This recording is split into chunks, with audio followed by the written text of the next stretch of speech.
Okay. All right, guys, so you do now for today is tell about a time when you worked hard and accomplished something. How did you feel about it once it was over? Did you feel better? Did you feel worse? So go ahead, write that in your Google Doc. Be about 5 minutes. Maybe less.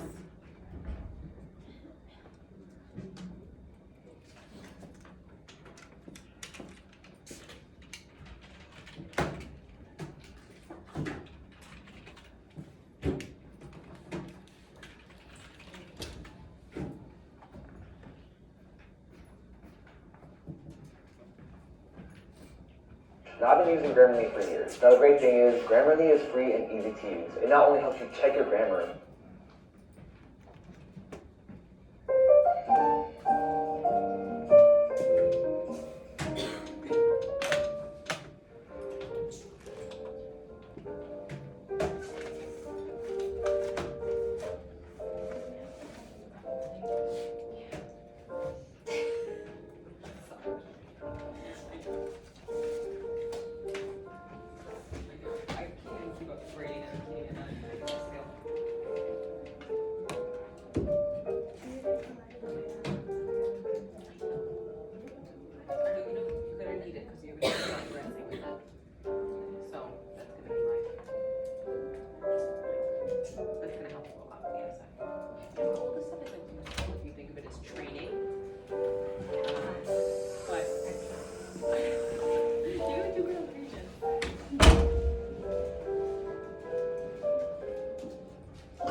All right.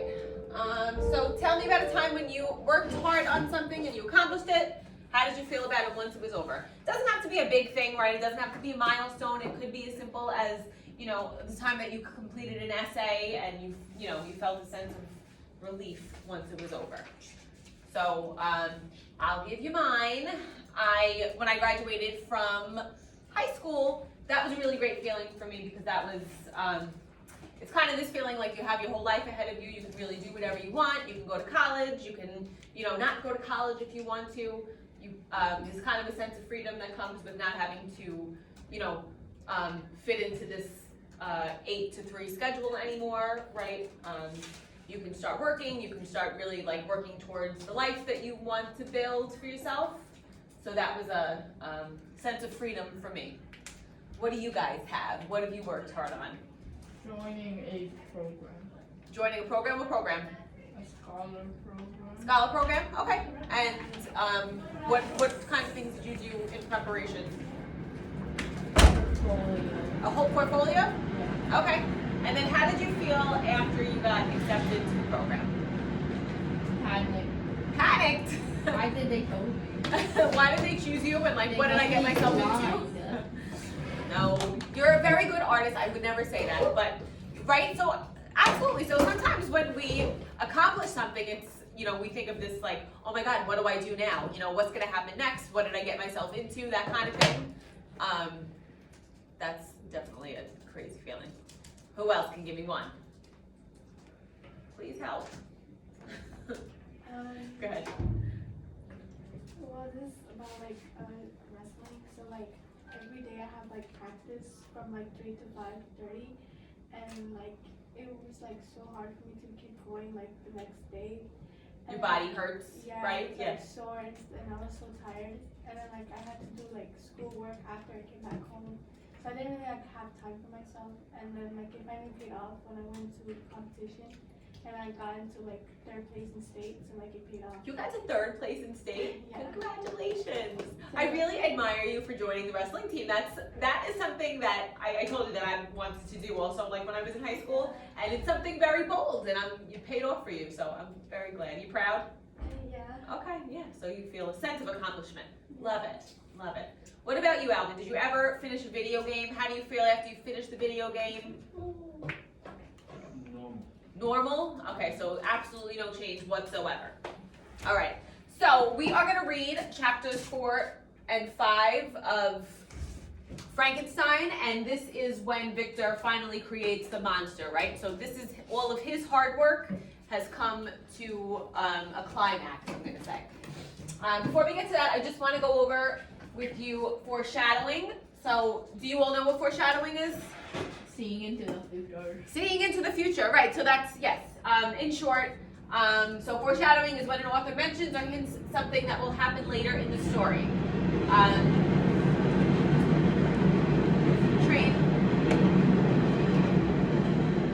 So it could be something subtle, like storm clouds on horizon, suggesting that there's danger coming, right? So a lot of the times there'll be a story, it'll be a beautiful sunny day, people will be playing, and all of a sudden the clouds will roll in and the rain will be coming, right? So that is just a sign that obviously danger is coming or something bad is gonna happen, right? Or it could be more direct, such as, are you guys familiar with Romeo and Juliet? Mm-hmm. Yeah, okay, so Romeo and Juliet, when they first meet, they talk about wanting to die rather than live without each other. And then at the end of the play, they obviously both die, right? Because they can't live without each other. So this is just, what is this picture foreshadowing? This picture up here. So the caption says, "Have you been feeling all right, Ed?" So what are the hints in this picture that you know that tells what's gonna happen next? Look at their shadows. One of them is an angel. One of them is an angel. What does that mean? He passed away. Guardian. Yeah, he's probably gonna pass away, right? So yeah. Just gonna show you a short video. It's like a minute long on foreshadowing.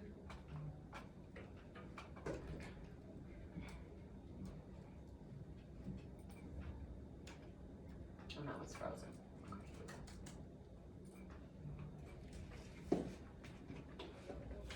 Preparing for her day, she brushes her hair,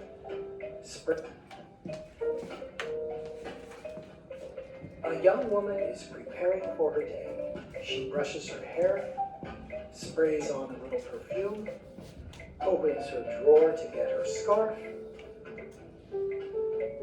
closes her drawer, and leaves her home.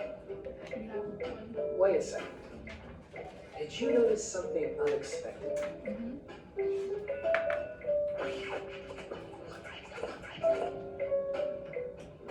Why is a gun in her drawer? Why is it presented in this way, but it is not used at this moment? You are given a clue about what will happen later. This is called foreshadowing. Foreshadowing happens when clues in a story hint at future events. What about this situation?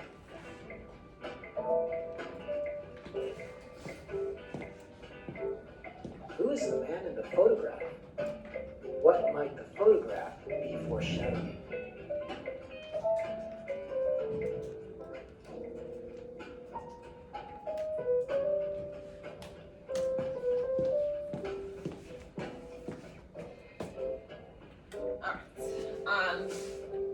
So we are gonna practice foreshadowing with. All right, so here's just like a little excerpt from Little Red Riding Hood. We all know what Little Red Riding Hood and the story of it, right? Yeah. Okay, so here's just a little piece of it. Once upon a time, there was a little girl who lived with her mother.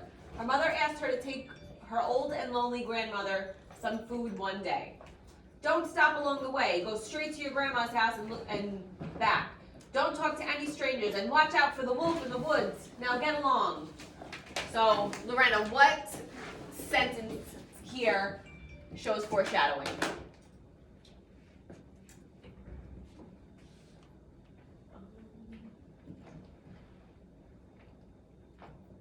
So what gives a hint to what might happen later? Probably don't stop along the way. Yeah, perfect. Don't stop along the way. Go straight to your grandma's house and back. Don't talk to any strangers, and watch out for the wolf in the woods. Good. So this is an example of foreshadowing because her mother is warning her about the wolf in the woods, and that hints what may happen next. We all know what happens next, right? The wolf eats her.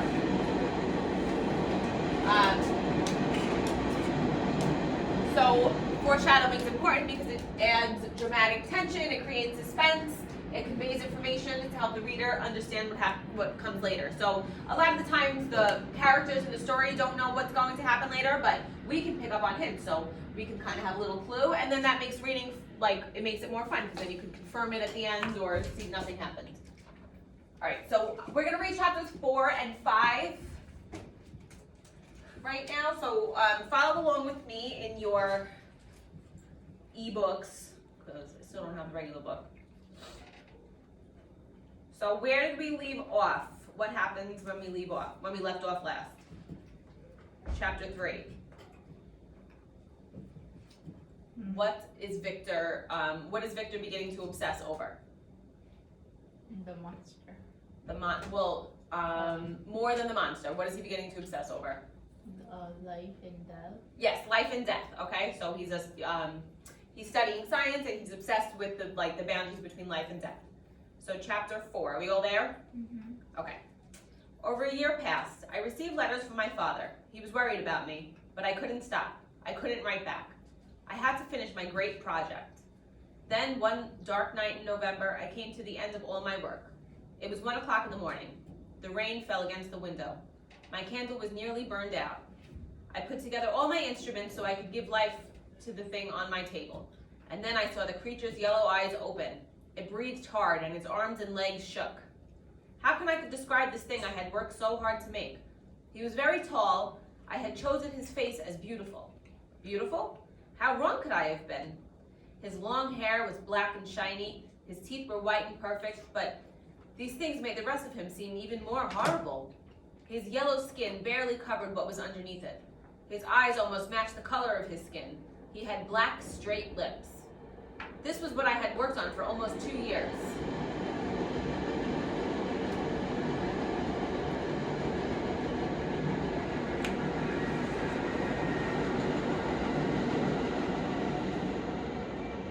For this, I had gone without sleep and almost destroyed my health.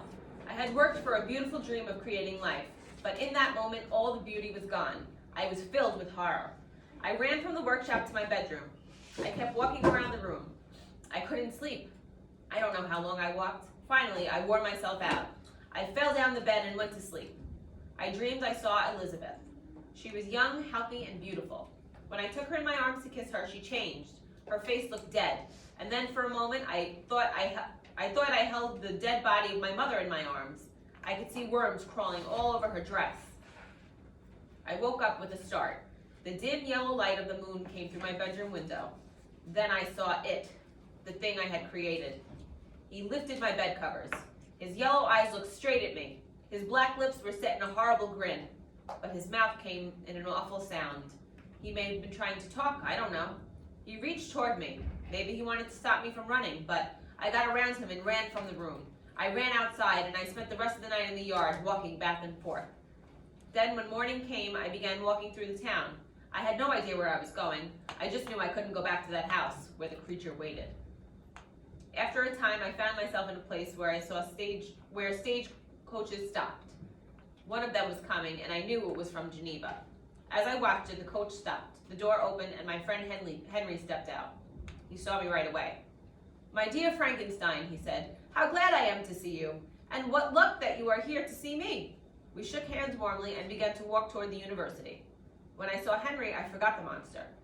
I felt happy for the first time in months. It was almost as good as being back home. I thought of my father, my brothers, my dear Elizabeth, but what was Henry doing here? I asked him. You don't know how hard it was, Henry said. I finally talked my father into letting me go to university here. He will pay all my costs. We'll be schoolmates, Victor. He looked at me warmly. Then his face changed. But how sick you look, Victor, he said. I was going to yell at you for not writing. Your father and Elizabeth were worried about you, but you look like you haven't slept in days. You're right, Henry, I said. But it isn't sickness. I've been working very hard. I haven't been taking care of myself. But now that work is over. Of course, I didn't dare talk about my work. I didn't want anyone to know about it. Suddenly, I saw where he had walked. We were in front of my house. What if the thing were still there, waiting? I had Henry wait outside while I looked through the house. The monster wasn't there. Filled with joy, I went and brought Henry inside. We were having breakfast when it happened. My joy turned into something else. I could not stop laughing. I began jumping around the room, still laughing. Victor, why are you acting this way? Henry asked. What's wrong? I began to cry. Don't ask me, I yelled. I threw my hands in front of my eyes. I thought I saw the monster come into the room. He can tell you, I said. Suddenly, I felt as if the creature had grabbed me. Oh, save me, I cried, then fell to the floor in a fit. It was the beginning of a sickness that lasted for months. Henry took care of me at that time. I didn't know who or where I was. Little by little, I began to come out of it. Again, I began to see things around me and talk to Henry. I was far from well, but I was coming back to the real world. And when I was better, Henry told me that classes were about to begin at the university. I knew that I didn't want to study science again. Every time I thought about science, I remembered the monster I had made. So for the next 6 months, I went to Henry's classes with him. We studied history and languages, and then the school year ended. I looked forward to leaving Germany. I wanted to go home and see my family again. It had been almost 6 years since I had been home. I began to get ready to go back to Geneva. I expected a happy homecoming, but that was not to be. Okay, so in this chapter, what has, we said Victor has been working so hard towards this project, right? What happens when he finally creates the monster? What does he think of it? How does he feel about it? What do you think? Hold on, I'm train, sorry.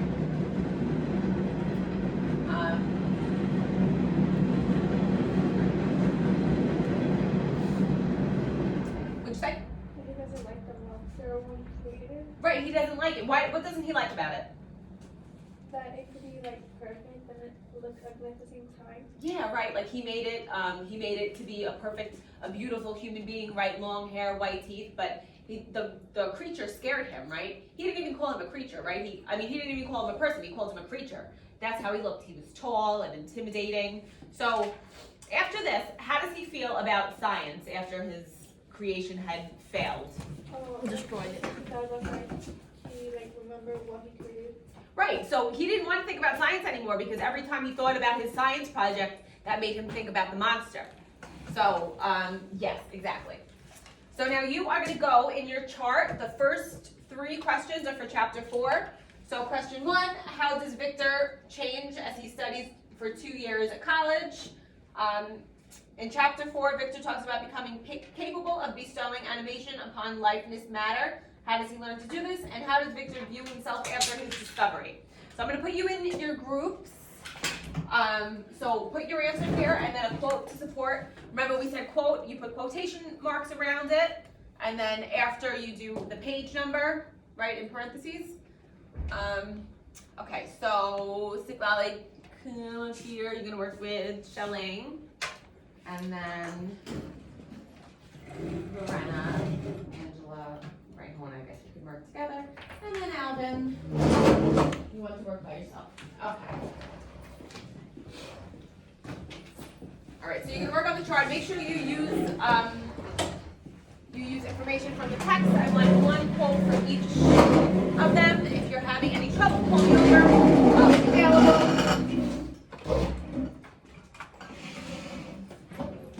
What do you meant by his past 2 years in college? So his past 2 years, so the past 2 years in college, he was obsessing over science, right? He was going to school, that's when he had his favorite professor. So how did his studies change? So he began to love science, happens after. Okay. Okay? Got it. Alright. Are you guys okay? You need help?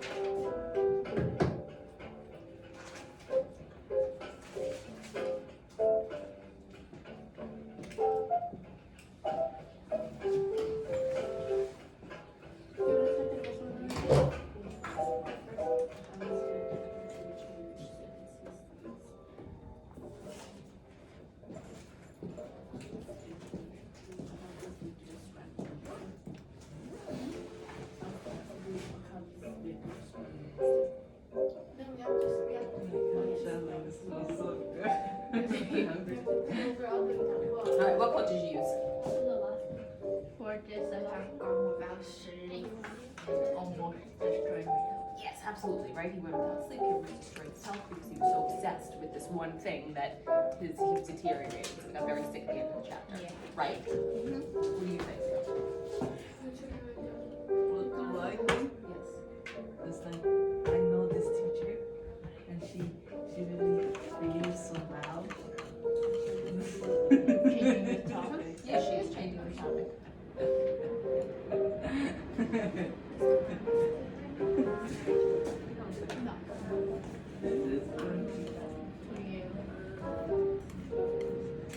They don't want these anymore.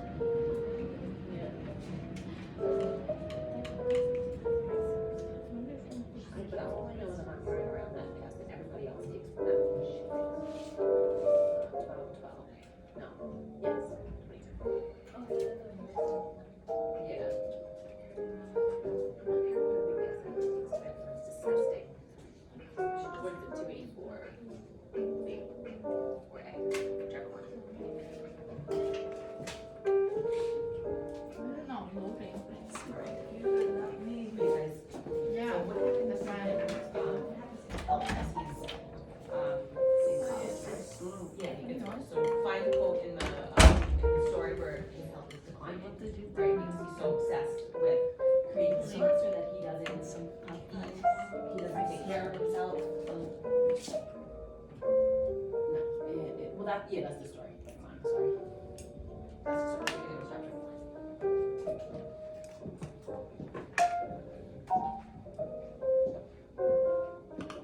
What you think?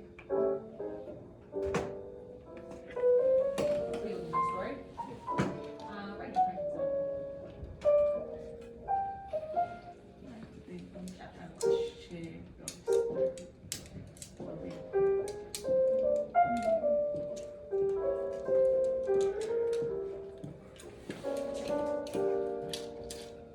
Okay. Well, can you do the answers and I do the quotes? Do you know what you're doing? No. Alright, let's figure it out. So how does Victor's character change since the 2 years he studied Ingolstadt? So what happens to his health? Terrible. Yeah, terrible. Why is his health terrible? What is he so busy doing? Creating a monster. Yes, he's so busy with his project, right? He doesn't know that he's creating a monster, but yes, he's creating a monster. So he's so busy doing this that he doesn't even have time to like take care of himself or eat or anything like that. So that is, you have to put that in the answer column, right?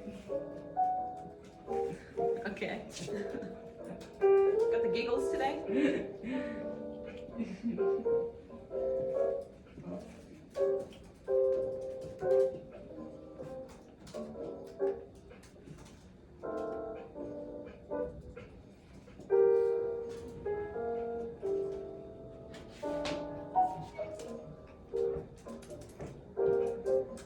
We're only going to do chapter 4 today. We'll do chapter 5 tomorrow, so don't worry about the next 3 questions.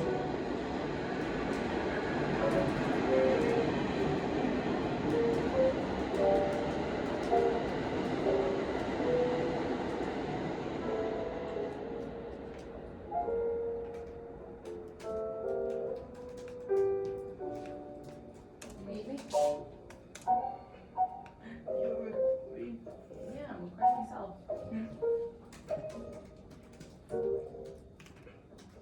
Keep coming.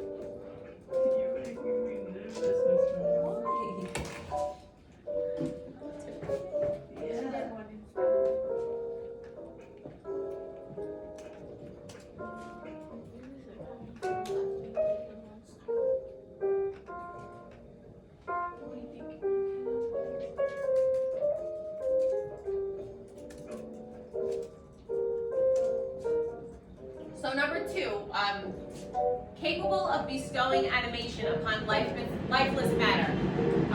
What is animation? When something's animated, how is it? Say it again. Moving, right? So animation is when something comes to life, right? So when you guys watch animation, if you watch like cartoons and things like that, they usually have things that come to life, right? Objects that come to life. They're animated. When you describe somebody as animated, it's somebody that tells a story, and they'll tell the story with their whole body, and they'll be very, they are very animated, is big in their emotion. So bestowing animation upon lifeless matter. So what does this mean? What is he saying when he says he's bestowing animation upon lifeless matter? What was lifeless before? The monster? Yeah, good. The monster was lifeless, right? He got all the different body parts from people that he dug up in the cemetery. So it was lifeless, and he was he was capable of bestowing animation upon lifeless matter. So bringing this monster to life. So how does he learn to do this?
Keep going.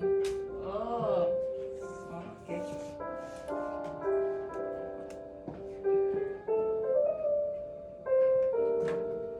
Alright, 4 more minutes and then we're going to start going over it. So, make sure you got something in there.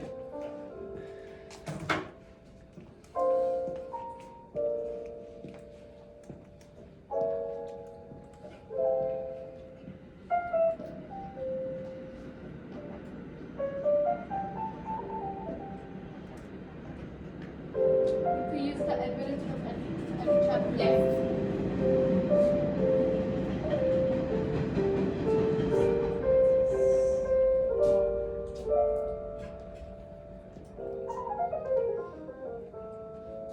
Read the question.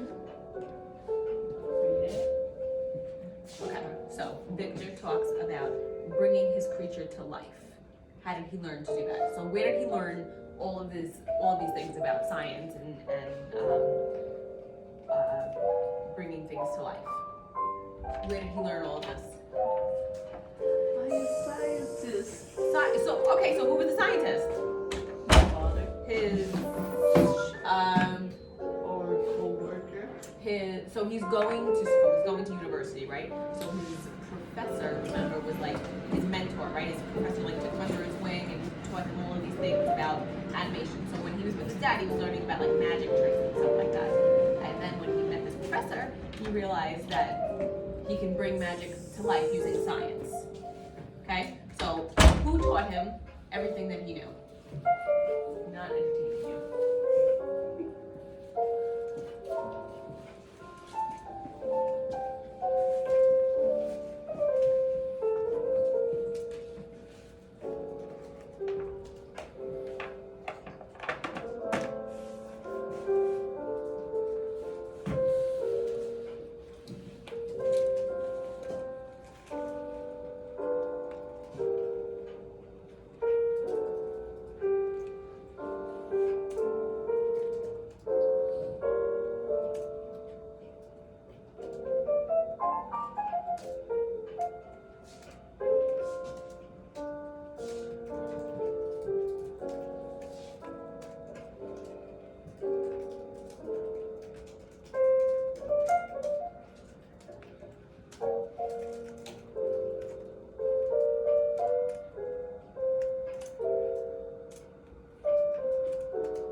more minute.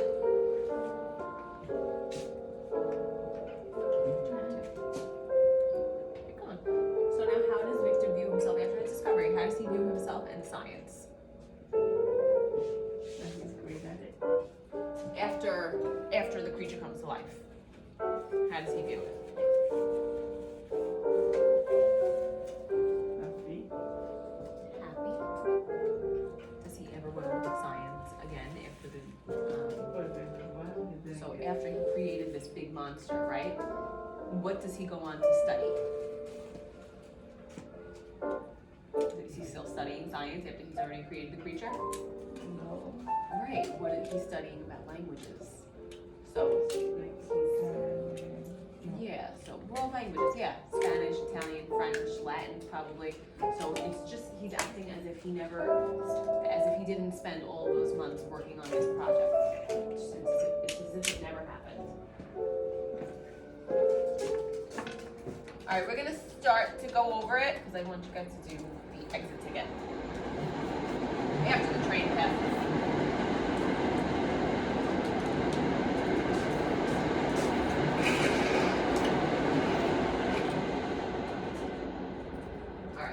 So as you guys speak, I'm going to write it in the chart for you. So you can copy it if you don't have anything there.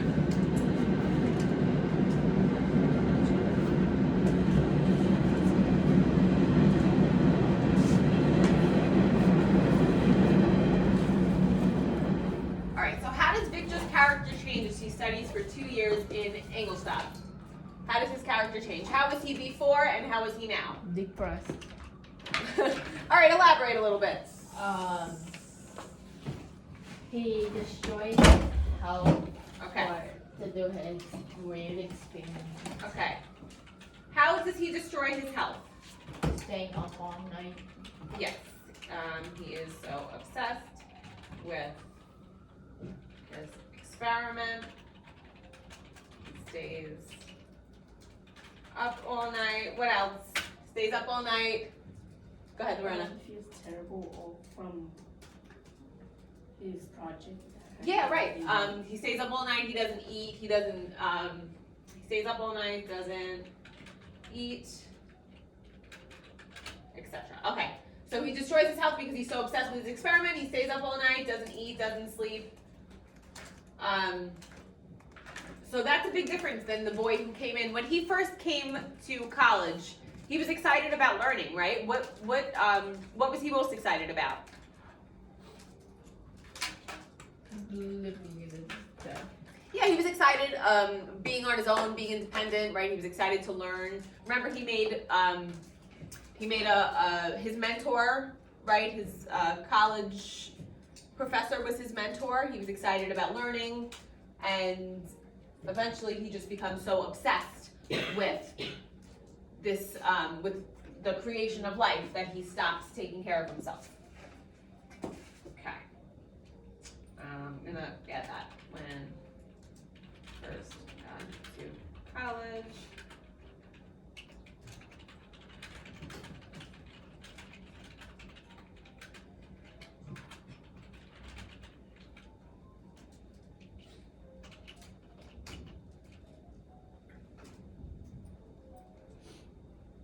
Okay, and a quote to support the fact that he destroys his health. Shelly, you got it. I liked yours. For this, I have gone without sleep and almost destroyed my health. Okay, for this, I have gone without sleep and almost destroyed. What page is it on?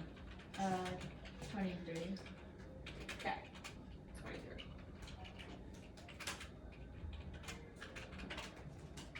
All right. Who else has got a quote showing how he's changed? What do you got? Well, I think it was like the beginning of the sickness that lasted for a month. Yes. Months. Good. So say it again. It was the beginning of the sickness that lasted for months. Yes. And what page is that on? 27.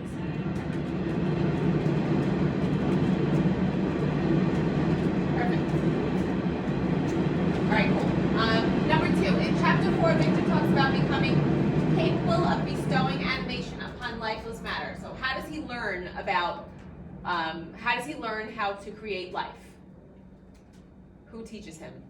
I said before, who is his mentor? His professor, yes.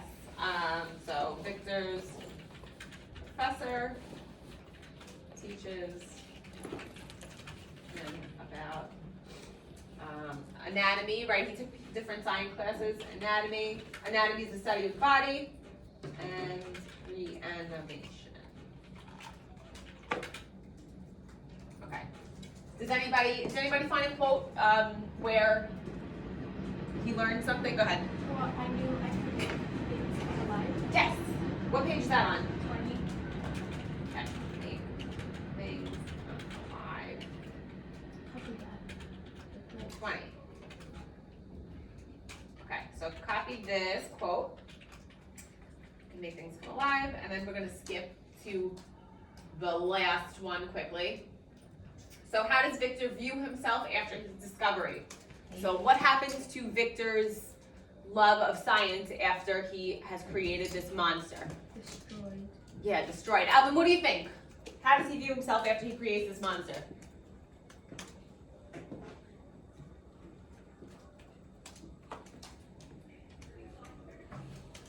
What'd you say? Did you get that one yet? Just read your answer. Okay, sad, you said? Disappointed, yeah, absolutely. So he was definitely disappointed because what did he think that he was creating? Yeah, he thought he was creating a human being, and he created, in actuality, this big, ugly monster. So he was definitely disappointed. So, let's see. Victor was disappointed in himself after this discovery. And now, did he still love science? No. Okay, so he lost his love for science and began studying. Sivali, what did he begin studying? Language, yeah, thank you. Language. Okay. And just a quote that shows that he either that he was disappointed in himself or he lost his love for science. Does anybody have one for the last box? I knew I didn't want to study science again. Great. 27. I knew I didn't want to study science again. Yeah. Okay, and what page is that on? 27. Okay, 27. Okay, so get this down if you haven't yet. And I want you to answer the exit ticket before you leave. So the exit ticket says, where does it show foreshadowing, or where does it foreshadow danger and destruction in chapter 4? So just answer that. Where do you see foreshadowing in chapter 4? So where does it show that something dangerous is going to happen to him? Where does the mood change? See if you can answer that question, and then when you're finished with that, you're welcome to plug your computer in. Can you like scroll down? Sure. Sorry. Thank you.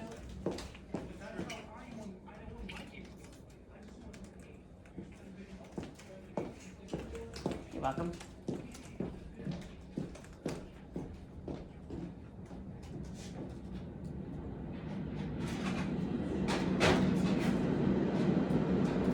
And don't turn this in because we're going to do chapter 5 tomorrow. So.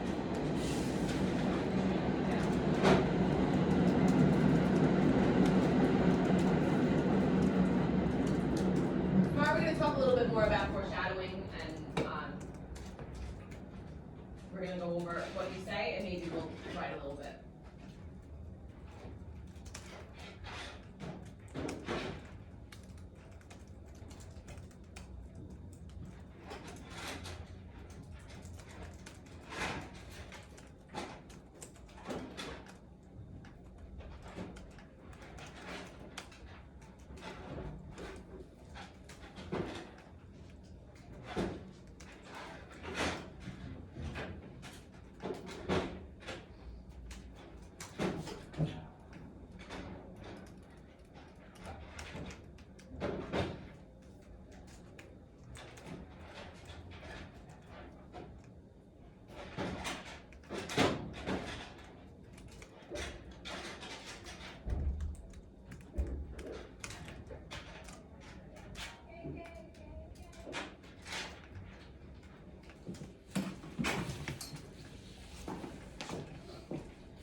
great day, guys. If you have to finish the extra ticket for homework, you could do it. We're gonna go over it tomorrow.